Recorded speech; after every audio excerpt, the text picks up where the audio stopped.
헌신하지 않아도 되는 성도는 없다. 헌신하지 않아도 되는 성도는 없다라는 제목으로 말씀 전하겠습니다.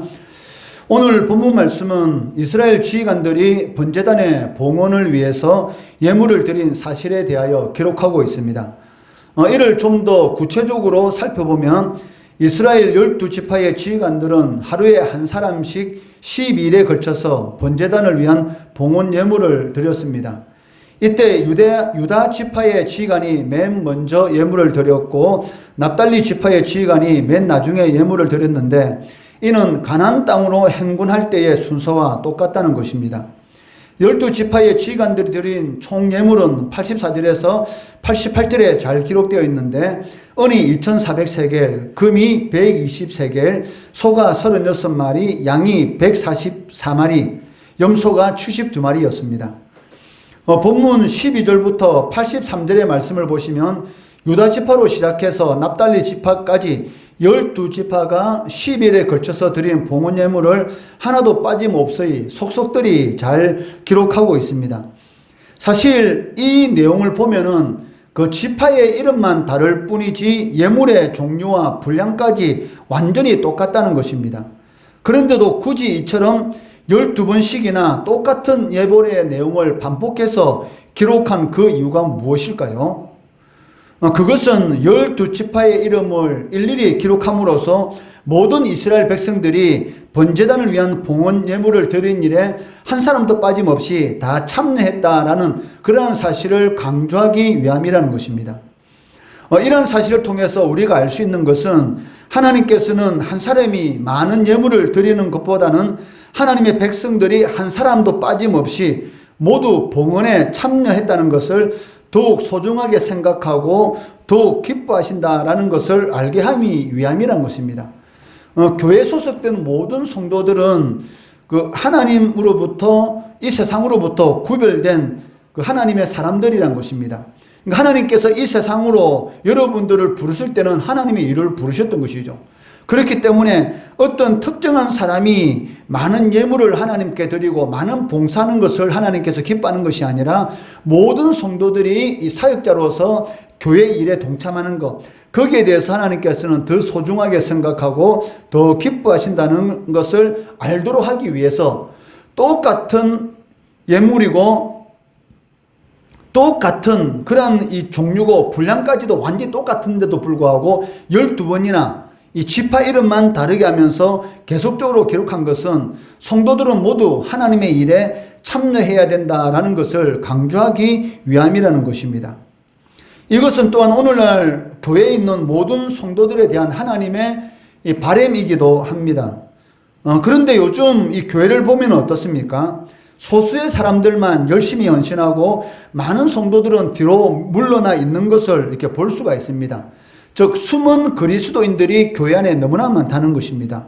우리 교회는 개척 교회이고 사람이 별로 없기 때문에 뭐 숨을 필요도 없겠지만 이런 대형 교회 같은 경우는 주일날 예배만 참석하고 소리 소문 없이 사라지는 그런 많은 성도들이 있다는 것이죠. 이들을 뭐라고 말을 하냐면 숨은 그리스도인, 즉 남에게 간섭받기도 싫고 헌신하기도 싫고 그냥 주일날 나와서 예배만 드리고 내 편한 대로 신앙생활 하겠다라고 생각하는 사람들, 이런 사람들에 대해서 숨은 그리스도인이다라는 그런 이 명칭을 붙여서 부르기도 합니다.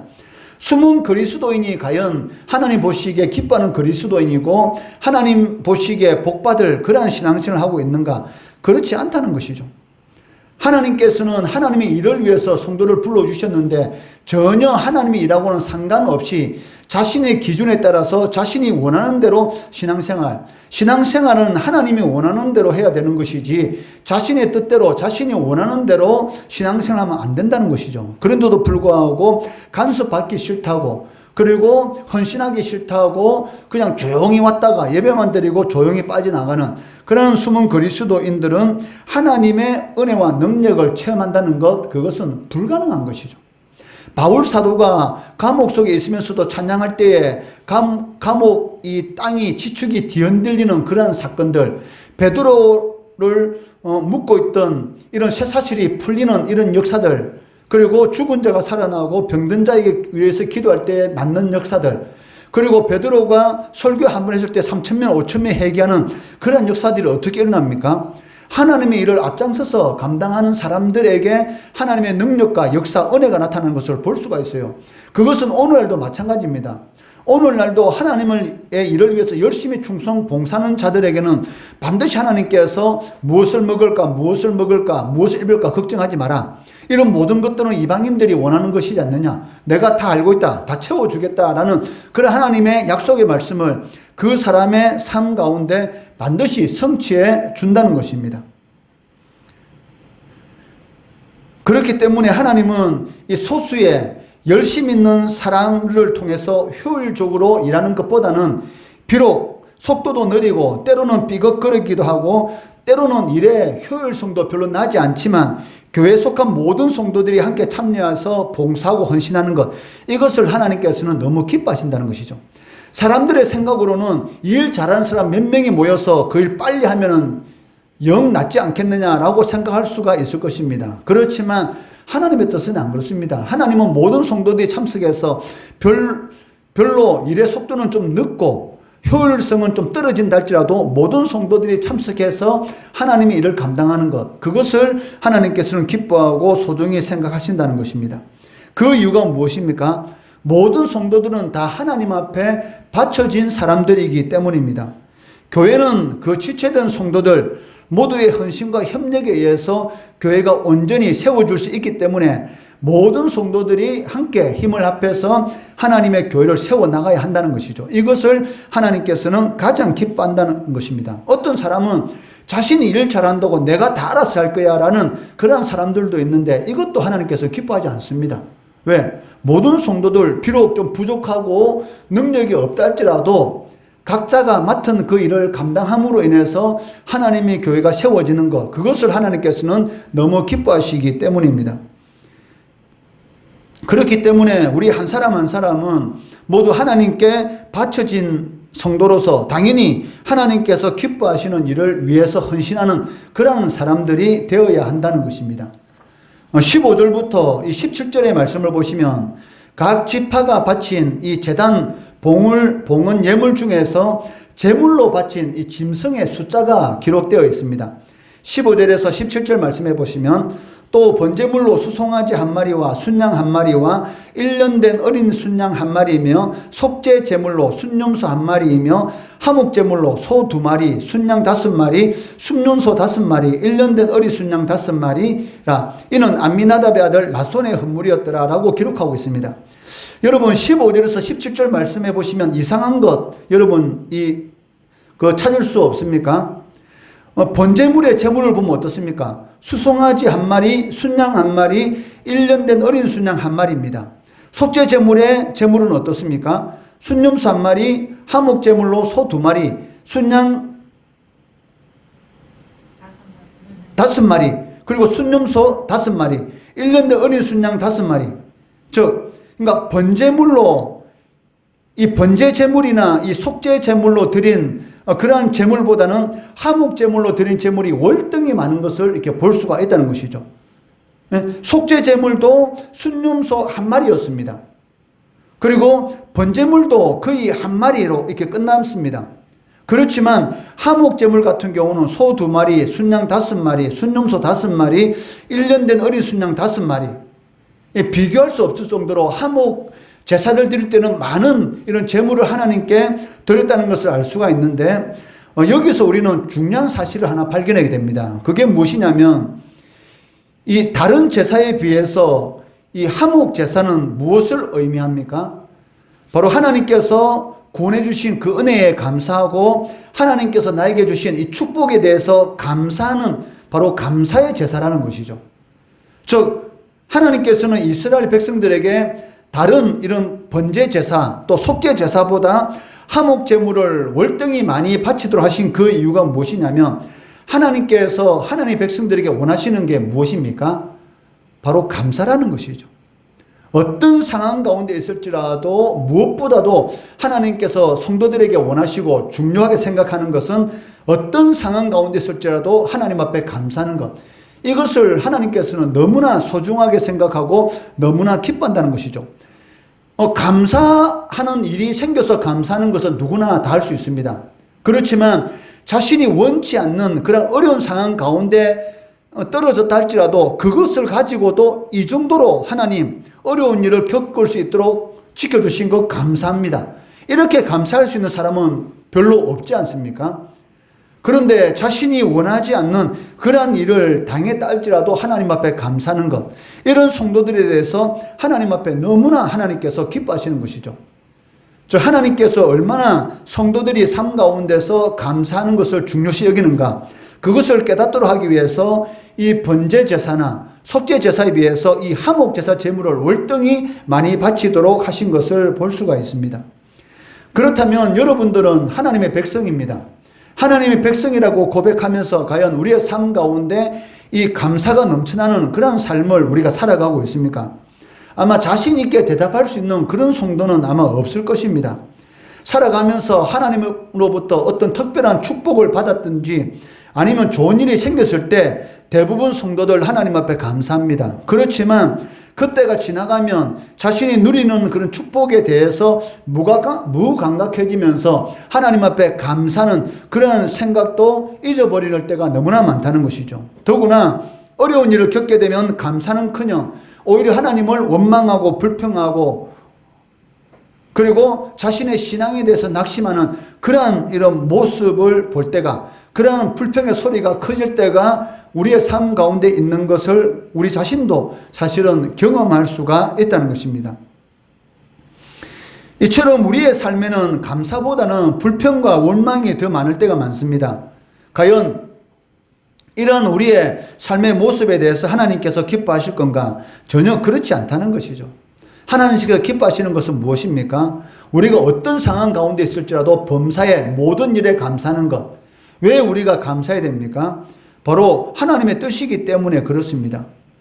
지난 주일 추수감사 주일에도 이미 말씀드렸지만 이토록 위험한 세상 가운데서 매일매일 안전하게 보내는 것도 우리가 하나님 앞에 감사할 감사 제목입니다.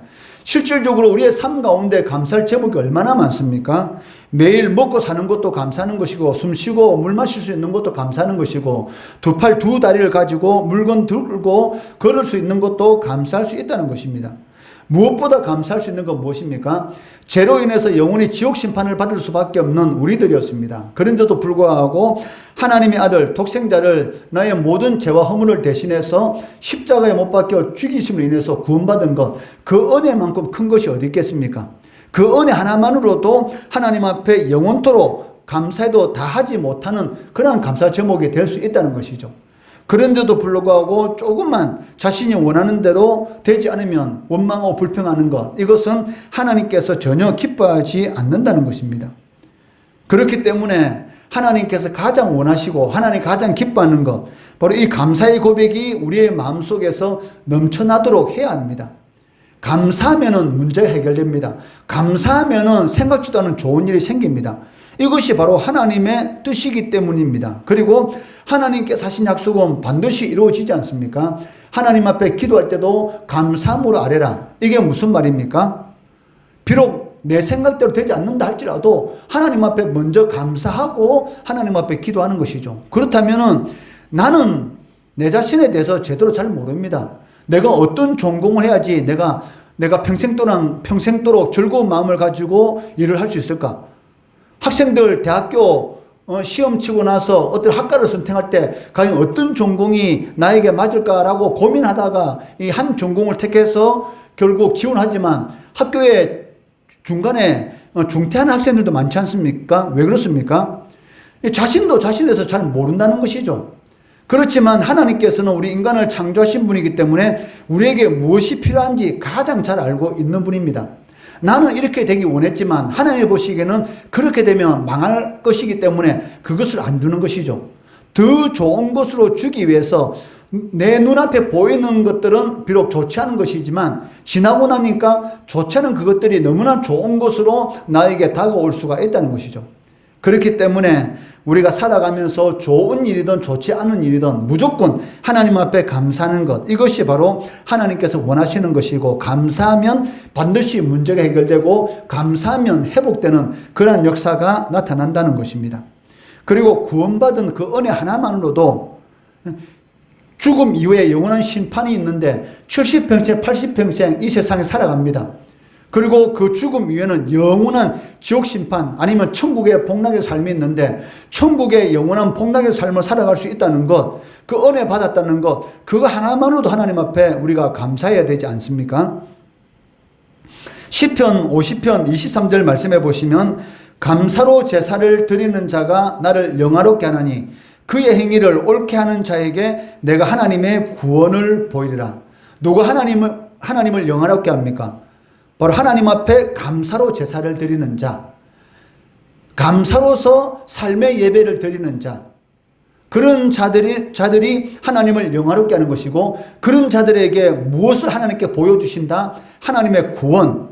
여기서 말하는 구원은 영원한 생명을 얻는 그러한 구원도 포함되지만, 우리가 일상의 삶 가운데서 이런 사망의 음침한 골짜기 같은 어려운 일, 그런 어려운 일 가운데서도 하나님 앞에서 건져주시는 것, 바로 이것이 구원인 것이죠. 건져내다.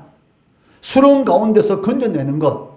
애굽에서 하나님께서 이스라엘 백성들을 건져내 주셨지 않습니까? 그것이 바로 구원입니다. 그렇기 때문에 감사로 하나님을 영화롭게 하는 자에게는 우리의 삶 가운데서 어려운 일을 겪는다든지 고통 가운데 있을 때에 하나님께서 건져내 주시는 그런 회복의 은혜, 구원의 역사를 나타내 주신다라고 말씀하고 있다는 것입니다. 이러한 시편 기자의 고백이 여러분의 고백이 되어야 하지 않겠습니까? 감사로 하나님을 영화롭게 하는 자. 감사하는 것은 돈 드는 것이 아니지 않습니까? 어려운 일 생기더라도 하나님 감사합니다. 비록 내 눈앞에는 어려운 일이지만 이 어려운 일을 통해서 얼마나 나에게 좋은 것을 주시려고 나에게 이런 어려움을 허락해 주셨습니까? 마음속으로는 너무나 힘들더라도 입으로라도 하나님 감사합니다. 비록 내 뜻대로 된 일이 아니지만, 내 뜻대로 되지 않았지만 나보다 하나님께서는 나를 더 잘 아시니까 더 좋은 것을 주시려고 나에게 이러한 어려운 일을 주셨습니다. 내가 원치 않는 일을 주셨습니다. 하나님 감사합니다 라고 고백하게 되면 내 마음속에 회복시키는 그런 하나님의 은혜의 역사를 체험하게 되는 것이고, 또 우리의 삶 가운데 더욱더 감사할 수 있는 그런 감사 제목이 차고 넘치는 그런 은혜를 경험할 수가 있다는 것입니다. 이것을 여러분들이 꼭 명심하시고 어떤 상황 가운데 있을지라도 감사로 하나님을 영화롭게 하시고, 또 그를 통해서 하나님의 구원의 은혜, 구원의 역사를 체험하시는 우리 성도들 되시기를 주의 이름으로 축원합니다.